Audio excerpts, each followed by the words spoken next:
سک سبحان درود پاک پڑھیے اللہم صلی علی سیدنا مولانا محمد مالک وسلم صلاۃ و سلام علیکہ یا رسول اللہ صلی اللہ تعالی علیہ وسلم۔ حضور سیدی سرکار نظام الدین اولیاء محبوب الہی کا ہمیشہ دستور تھا، ہمیشہ معمول تھا، جب اسلامی مہینے کا نیا چاند نکلتا تھا تو چاند دیکھ کر اپنے امی کے بارگاہ میں آ کر ان کا چہرہ دیکھتے، سبحان اللہ، ان کا چہرہ دیکھتے اور کہتے امی جان میرے لیے دعا کرو۔ تو ان کی امی جان حضرت محبوب الہی نظام الدین اولیاء کے لیے دعا کرتے، اے مولا جس طریقے سے یہ مجھ سے محبت کرتا ہے تو بھی محبوب الہی سے محبت کر۔ سبحان اللہ، دعا کرتے تھے۔ اس زمانے میں ایک بادشاہ تھا جو مسلمان تو تھا، لیکن حضرت نظام الدین اولیاء محبوب الہی اس کو خاطر میں نہیں لاتے، اس کے محل پہ کبھی جاتے ہی نہیں، کبھی گئے نہیں۔ صحیح ہے صاحب؟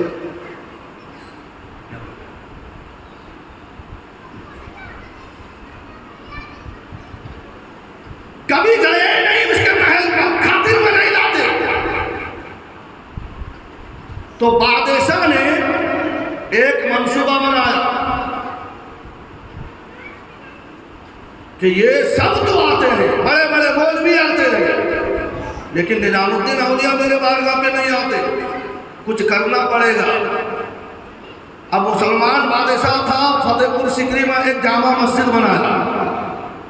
کیا بنایا؟ جامع مسجد بنا کر اعلان کر دیا، لوگوں چاہے مولوی ہو کہ پیر ہو کہ کوئی بھی ہو، جمعہ کے دن جامع مسجد میں حاضری دے گا۔ اعلان کر دیا، نہیں دیا جامع مسجد میں اگر نہیں جائے گا تو پھر بادشاہ کی طرف سے سخت سزا دی جائے گی۔ سب گئے لیکن محبوب الہی نہیں گئے۔ سبحان اللہ، کان بھرنے والوں نے کان بھرا، وہ بادشاہ سب تو آ رہے ہیں، بڑے بڑے مولوی آ رہے ہیں، اور یہ بھی تو اپنے آپ کو مولوی کہلاتا ہے، لیکن وہ نہیں آئے۔ بادشاہ تیور بدل کر سپاہی کو بھیجا، بولے مجھے بادشاہ کے وہاں جانے کی ضرورت نہیں، اگر اس کو ضرورت ہے وہ آ جائے۔ سبحان اللہ، بادشاہ آیا کہ سب تو مسجد پہ گئے جمعہ پڑھنے کے لیے، تم نہیں کیوں گئے؟ بولے بادشاہ کیونکہ اگر جاہل کہہ دے تو سزا دیا جائے۔ بولے تجھے علم نہیں ہے، کم عقل ہے، اتنا بڑا بادشاہ بنا بیٹھا ہوا ہے، تجھے علم نہیں کہ محلے کے مسجد میں نماز پڑھنا یہ افضل و اعلیٰ ہے جامع مسجد سے، تو میں اپنے محلے کی مسجد چھوڑ کے تیرے وہاں کیوں جاؤں؟ نبی کا فرمان بھی ہے محلے کی مسجد کو آباد کرو، تو جب محلے میں مسجد ہے، جامع مسجد ہے، جمعہ ہوتی ہے، تو میں محلے کے مسجد چھوڑ کر کیوں جاؤں باہر؟ بادشاہ نے کہا بات تو صحیح ہے،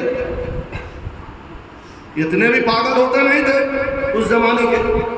سمجھا اس نے، کیونکہ کان بھرنے والوں نے کان بھرا تھا، لیکن شریعت کے پیغام حضرت نظام الدین اولیاء نے دے دیا۔ سبحان اللہ، سبحان اللہ۔ پھر گیا، بولے تو شریعت کا مسئلہ بتا دیا، پھر کیا کروں؟ تو پھر کان بھرنے والوں نے کان بھرا،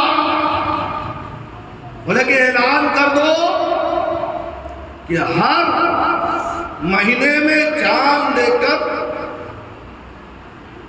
امیر و غریب، مولوی و طریقت والے جو بھی ہو، سب بادشاہ کے یہاں مبارکباد دینے کے لیے آئے گا۔ اللہ، اور جو نہیں آئے گا اس کو قتل کیا جائے گا، جو نہیں آئے گا اس کو قتل کیا جائے گا۔ اعلان کر دیا گیا، لیکن اس وقت حضرت محبوب الہی نظام الدین اولیاء رضی اللہ تعالیٰ عنہ کے والدہ محترمہ کا انتقال ہو چکا تھا۔ اب اسلامی مہینے کے چاند کب دیکھا جاتا ہے؟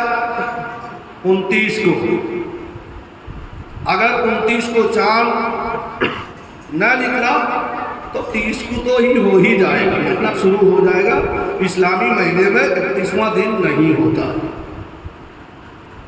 اب حضرت محبوب الہی اپنے والدہ محترمہ کے قبر پہ گئے، عطیہ پڑھا، دعا کی، امی جان بس یہ میری آخری ملاقات ہے اور آخری سلام ہے، کیونکہ کل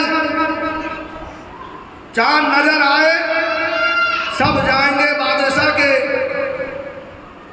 بادشاہ کو مبارکباد دینے کے لیے جائیں گے، لیکن میں تو اس کو خاطر میں نہیں لاتا، میں جاؤں گا نہیں. کل وہ سزا سنائے گا، مجھے قتل کرے گا. تو لہذا امی جان یہ آپ کے بارگاہ میں میرا آخری سلام ہے، آخری حاضری ہے، لہذا آپ میرے حق میں دعا فرمائیں تاکہ اللہ میرے لیے بہتر ذریعہ کر دے.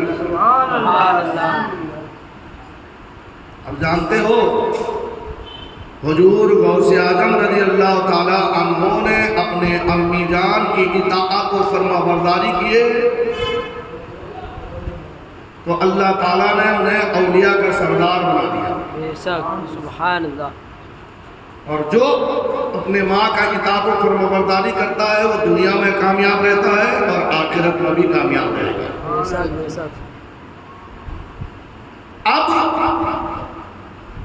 حاضری دے کر دعا کر کے عرضی لگا کے آ گئے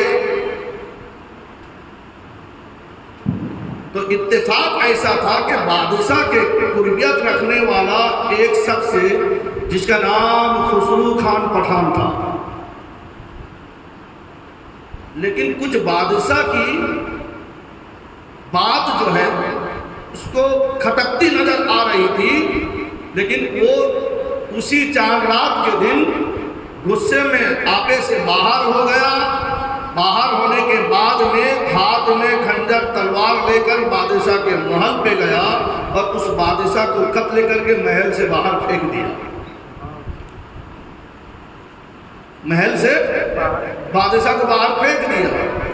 اور حضرت محبوب الہی علیہ رحمت رضوان چاند دیکھے، چاند دیکھنے کے بعد میں خبر پہنچی کہ بادشاہ دنیا سے ہی چلا گیا ہے.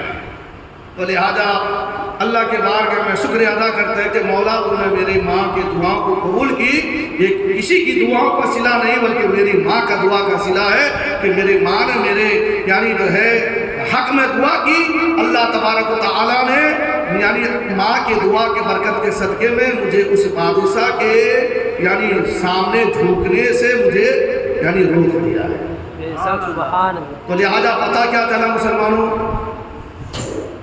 کہ اللہ تبارک و تعالیٰ نے ارشاد فرمایا کہ الا ان اولیاء اللہ لا خوف علیہم ولا هم یحزنون، کہ جو اللہ کے ولی ہوتے ہیں انہیں کسی کا خوف نہیں اور انہیں کسی چیز کا غم ہے.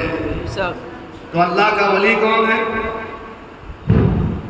ان اولیاء الا المتقون، کہ بے شک اللہ تعالیٰ اسی کو ولایت کا تاج پہناتا ہے جو متقی ہوتا ہے، جو پرہیزگار ہوتا ہے اور جو رزق حلال پر اپنا گزارا کرتا ہے.